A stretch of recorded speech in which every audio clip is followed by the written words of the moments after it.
little bit about mapping lessons. This is a film that I started working on in 2015.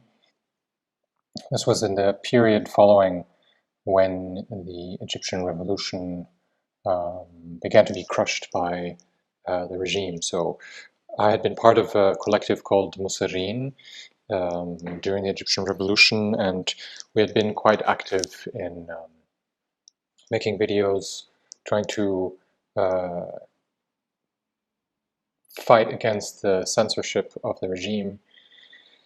I mean, for the 2 years we were most active, we made hundreds of videos and did workshops trying to train other people to do similar work, and collected footage material that was related to the revolution in some form. But starting in 2013, when the military succeeded in reimposing power, the nature of our work had to change significantly.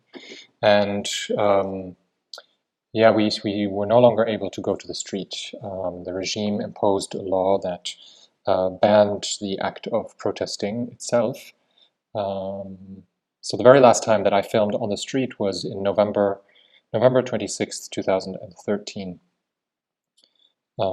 Starting that day with a new law, the Egyptian regime was able to imprison people for up to 5 years with fines just for the act of holding up a sign that said no, or gathering in a group to protest, a group as small as 5 people.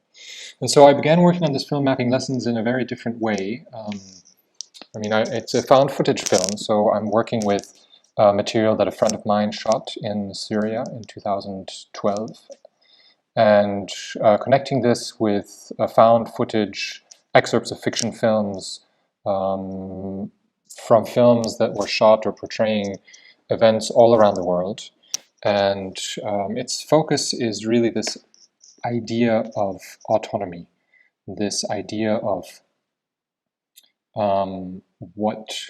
how communities could organize themselves differently without the existence of a state.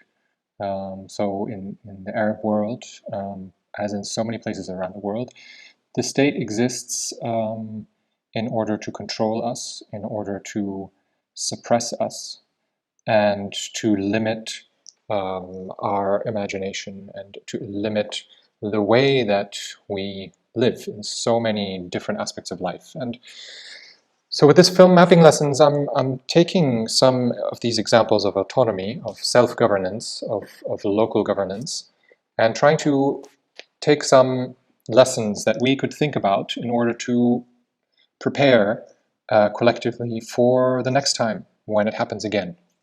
So thanks for coming today, and I'm sorry I cannot be there, and enjoy. I would love to hear from you.